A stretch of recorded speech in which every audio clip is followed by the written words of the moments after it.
Wow!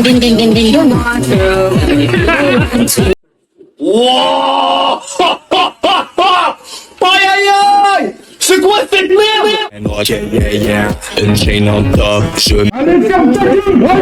Aujourd'hui, on va parler de la pire invention de l'humanité, et je parle bien des brain-rot. Et oui les gars, dans cette vidéo-là, on va perdre des capacités cognitives. À la limite de développer de l'Alzheimer précoce. Enfin bref, go faire la présentation de ce phénomène paranormal. D'ailleurs, que veut dire le terme brain-rot? La définition du mot brain-rot signifie pourriture du cerveau, et parfois abrutissement numérique. En effet, ce type de contenu a envahi Internet. Même dans The Walking Dead, le virus s'est propagé moins vite que les brain-rot. Alors certes, il n'y a pas de zombies qui errent dans les villes, mais il y a des enfants très cons. Faut dire les termes à un moment.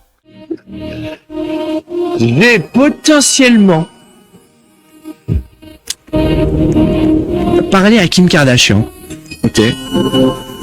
Pour lui demander s'il y avait moyen de moyenner un des brain-rot qu'avait son fils.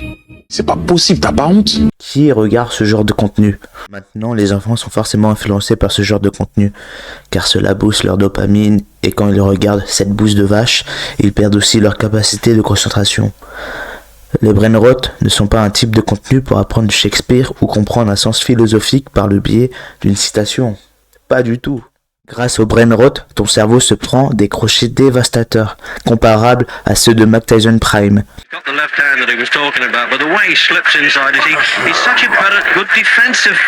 Sur ces 5 dernières années, ce fléau a pris tellement d'ampleur que même Fortnite a créé des skins à leur effigie. Je sais pas si t'imagines, Fortnite. D'habitude, ils font des skins sur Batman, sur Superman, sur Goku, sur le Predator. Et là, ils font des skins sur des brain-rot tout dégueulasses, tout moches. Ils sortent tout droit d'un conte de fées sous cocaïne, sous ecstasy. C'est pas possible. Il faut prendre en considération que un quart des jeunes qui ont grandi avec TikTok et les autres réseaux sociaux, par exemple la génération bêta, désolé, je voulais juste dire alpha. Voilà. Petite erreur de ma part. Ils subissent les conséquences directes des brain-rot et de la dépendance aux réseaux sociaux. Une seule chose l'intéressait, les écrans. En fait, depuis toujours, il y a eu des écrans à la maison. La télé en bruit de fond. Mon fils, c'était plutôt les portables.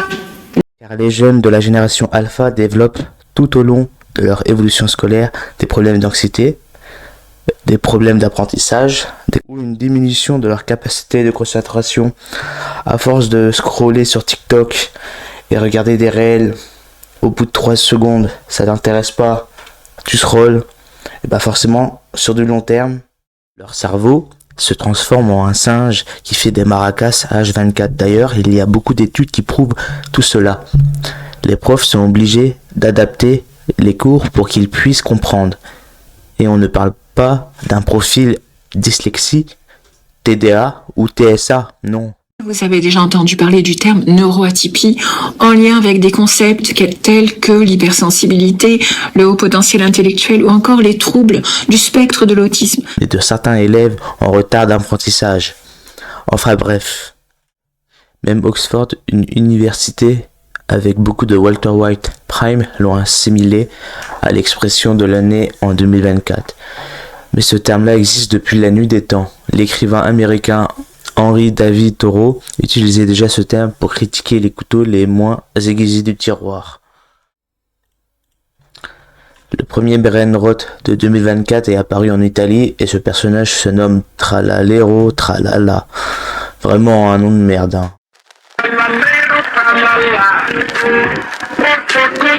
Ensuite, on a le fameux Tung Tung Tung Saou.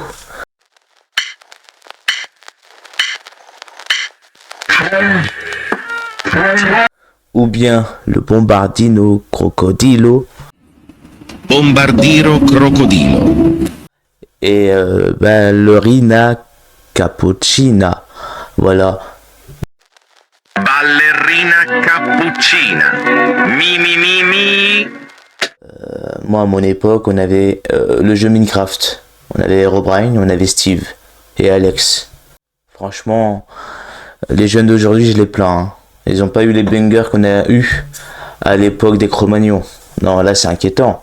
Qui a donné? Je sais que c'est italien, mais là les Italiens, depuis que vous êtes plus qualifiés à la Coupe du Monde, Oh non! Oh non, pas ça! Pas aujourd'hui, pas maintenant, pas après tout ce que tu as fait! plus rien à part des brainrots, sérieusement. J'en ai marre. Il faut savoir que les brainrots sont devenus des emblèmes financiers très importants sur le marché mondial. Il y a beaucoup d'adultes qui s'enrichissent avec les brainrots, c'est simple. Toutes les personnes comme Unchained Off et d'autres youtubeurs similaires explosent leur vue grâce aux gosses qui regardent leur contenu YouTube, enfin les vidéos. C'est simple, la créativité artistique a disparu plus vite qu'une personne qui te doit de l'argent. Avec Unchained Off, tu me parles pas d'âge. Dès que j'entendais l'âge, j'avais les sourcils qui fronçaient. Moi, tu me parles pas d'âge. Tout est bon pour la croissance de sa chaîne YouTube et de son portefeuille. Et je le jette pas la pierre, moi aussi je m'enrichis sur son dos. En plus de cela, depuis qu'il a Sora 2 qui est sorti en service public sur Instagram et TikTok, c'est la guerre. Il y a des mèmes partout. Même Stephen Hawking avait dit que l'intelligence artificielle pourrait mettre fin à l'humanité. Bon, t'as fini en top 3 tendances, même sur Instagram et TikTok.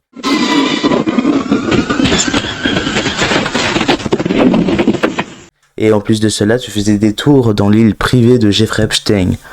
Bon. Oh non, Jeffrey, j'aime le S. C'est nice.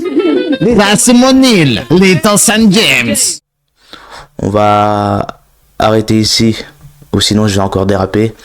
D'ailleurs, devinez quelle plateforme a exploité un maximum le concept de brainrot pour faire un maximum de profit sur le dos des gosses et des adultes débiles sans aucun avenir. Et oui, c'est Roblox avec ce jeu démoniaque. Là, dans la barre de recherche, j'ai bien marqué brainrot et on peut voir toutes les expériences sur Roblox des jeux différents par rapport au brainrot. Et forcément, le jeu où il y a eu le plus gros braquage du siècle, c'est le vol un brainrot. C'est simple, mais c'est un jeu atypique où t'as une base, t'as de quoi stocker tes brainrots, ils te font de l'argent et il faut juste voler. Voilà, tout simplement, il faut juste voler. Les enfants de 4 ans, 5 ans, une shade, t'as pas honte. Non, je rigole. Mais il y a des personnes qui passent toute une après-midi dans ce jeu pour voler des brainrots des autres personnes. Quand même. Et attends, il y a même des personnes qui payent des brainrots avec leur propre argent. Et c'est pas des brainrots à 1 euro, non, pas du tout. C'est des brainrots à plus de 1000, 15 000 euros. J'ai pas compris pourquoi il y a des adultes qui mettent autant d'argent dans ce jeu. Franchement, ça me sidère. Enfin bref. Et là, on peut voir tout. Il y a aussi quelqu'un sur Roblox. Il y a des gens qui se sont appelés brainrot. Et on peut voir d'ailleurs tous les jeux. Franchement, c'est inquiétant. Ça envahit tout Internet. Fortnite, c'est pareil. J'ai pas Fortnite parce que je joue pas. Mais il y a beaucoup de personnes qui campent dans ces jeux-là, en tout cas. En 2026, la débilité des brainrots empoisonne nos jeunes. L'IA participe grandement à ce fléau catastrophique. De même, la créativité des jeunes coule comme le Titanic. Je pense sincèrement qu'ils ne puissent plus comprendre une histoire avec une leçon de morale complexe. Leur créativité serait biaisée par un contenu simple généré par une IA, sans réelle profondeur et de réflexion. Juste un divertissement sans intérêt concret, juste le vide absolu. Je pense qu'aujourd'hui nous devrons limiter ce genre de création audiovisuelle pour plus favoriser des choses basiques, comme par exemple la lecture, les jeux de société, ou bien un sport collectif, pour créer des liens profonds avec autrui, car les réseaux sociaux ne relèvent pas la vie réelle, mais bien une vie parasociale.